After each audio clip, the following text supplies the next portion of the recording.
Hey, sorry, just got back from the cisgender bathroom, by which I'm extremely triggered. So Matthias Foster, with his cronies, is holding Kelton College ransom. Matthias wants $100 million from the families of Kelton students. That's a one with 8 zeros after it for those of you who believe math is racist. And I know some of you believe that. I looked up this math is racist thing because it sounded like it was from a headline. I found it on this bloody campus reform website that reports actual interesting things but with the complete wrong tone. It was someone saying that the way we venerate Pythagoras and Archimedes whitewashes the history of mathematical discovery, and that there are similar problems within the current mathematical community. Yeah, probably. And if they don't get the money, some bombs will go off. Of course the families of Kelton students can afford that. They're one percenters. A lot of parents paid it again and again so that little snowflakes could get degrees in intersectional feminism or gender studies. Although in this day and age, it would have to be gender fluid studies. Do you get it? Because it's like a thing people say, but they've put it on the other thing that people say. And it's because Matthias's bad guy speech goes on for several pages. An injured McCraney catches some footage of the raid. Even in his very compromised state, he manages a whole page of thoughts about how this terrorist's accusations against the 1% are misguided. And the blame really lay with the Democrats, with their astronomically high health insurance costs. Yeah, those Democrats want us paying loads for healthcare, don't they? That's what they do. The Democrats. We should come up with some kind of universal healthcare. That'd show 'em. Right. Remember the transracial Professor Mutombo? He's hidden on the 3rd floor, pissing himself. He'd heard several gunshots. At least, he believed they were gunshots. He'd never heard a gun in real life, only on TV, and he knew those were special effects and might not be what firearms actually sound like. In his panic is not his new racial identity. Mutombo thought how he wished Jake Rivers were here. He would know what to do. He also thought of his evil white ancestors, those colonialists, brutal rapists, exploiters, and killers. But if they were here, they would have known what to do. The whole idea of Mutombo's race is his ancestors were French colonialists called Montombo. Yeah, all of them apparently. And in respect to the African tribes they quashed, he changed his name so it looks African but still sounds like the French name. This is portrayed as an illogical thing to do, but I can't even see the illogic. Why not just take one of many mothers' maiden names? Or reject the lineage of surnames entirely? He also wished the police were here. He usually thought of them as racist, trigger-happy, power-mad bullies. But when crisis strikes, what you really need is a racist. Jake wasn't surprised to hear the bomb threat. He knew that the radical left were like this. I wonder if he's ever surprised by the frequent terrorism of the alt-right. Jake thinks how if he could get one of the gunmen alone, then he'd have a gun and one less enemy. So fucking cocky, but he's probably right because this is his story. Fareed speaks out to one of the attackers. Do not shoot, brother.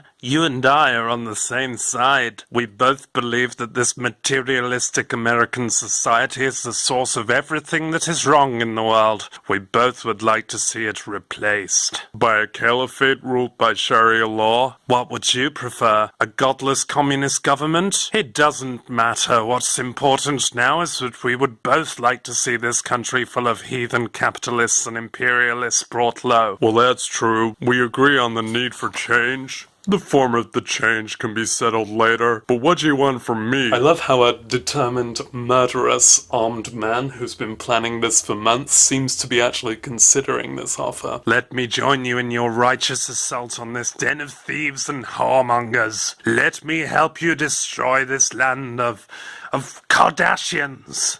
Give me a gun. Oh, hell no. You're making a mistake. Don't judge me, Pierce. You should have been just as willing as I was to join forces with them. Your people are as oppressed as mine. My father owns 2 Fortune 500 companies. We're 1%ers. You are no true black man. If you were, you would embrace Islam and turn against Western culture. I always knew you were a fake. Marjorie pipes in. You, Uncle Tom? How do you even know about that? Yeah, how's a literate young adult with an interest in equality who lives in America ever heard of the best-selling book of the 19th century that helped end slavery? I mean, how dare she? Pierce was despondent about his useless allies. He wished to himself that there was somebody who knew what they were doing. And he thought about Jake Rivers. McCraney is being manly and ignoring his wounds for the sake of his duty. There's a weirdly good joke here when he asks another cop about the media. They're like a bunch of rabid vultures. McCraney wasn't sure if vultures could get rabies. But he knew what Hartwell meant. I mean, yeah, okay. But where was that from? If you're doing sarcastic retorts to bad writing, there is a lot more in this book. You can make a whole YouTube series out of it. McCraney is worried about the college. Someone's got to stop those crazy terrorists. He thought about Jake Rivers. He also met some FBI agents. One of them, with his chocolate skin, looked like somebody's affable black grandpa. Hey, this is my black grandpa. See his chocolate skin shining like chocolate? He's black. The other FBI agent is about 40 and striking in her appearance without being classically beautiful. Do you want to rate her out of 10? McCraney was irritated by the FBI agents. They always kept local law enforcement out of the loop and hunted the glory themselves. Glory hunters, aren't they, the FBI?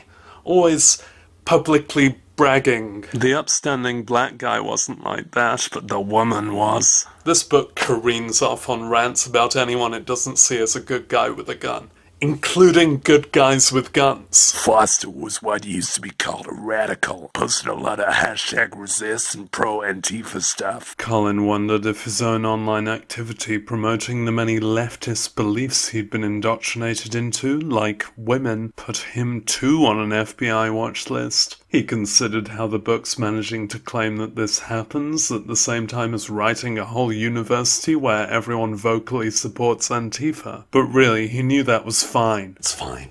It's fine. Then he thought about Jake Rivers. Alright, let's move. Where are we going? Disney World? Don't give me any trouble. I'd just as soon shoot ya. Jake wondered if the guy had a real reason to hate him, or if his skin color and political views were enough. You know, political views are a reason, right? These attackers know who Jake is, consider him the biggest threat to their plan, have already killed a few people, and he's directly provoking them, but they don't bother to kill him. Jake and all of the hostages are escorted to the main hall where Matthias can see him. Jake immediately speaks up and calls bluff on the bomb threats. You're not crazy enough to blow yourself up. Fucking shoot him. You don't believe there are 99 virgins waiting in heaven for you. The Middle Eastern looking guy glared at Jake as he said that. Maybe because he got the number of virgins wrong and confused Islam with Jay-Z. Keep talking. You're smart. I want to hear your thoughts. There is no radical leftist who wants to hear Jake's boring basic thoughts. Except if they're like presented for ridicule in a popular YouTube series. Jake realized he had the opportunity to seize Matthias's gun. And, of course, succeeded. The twist! Stop it, Jake. Let him go and drop that gun. I don't want to kill you.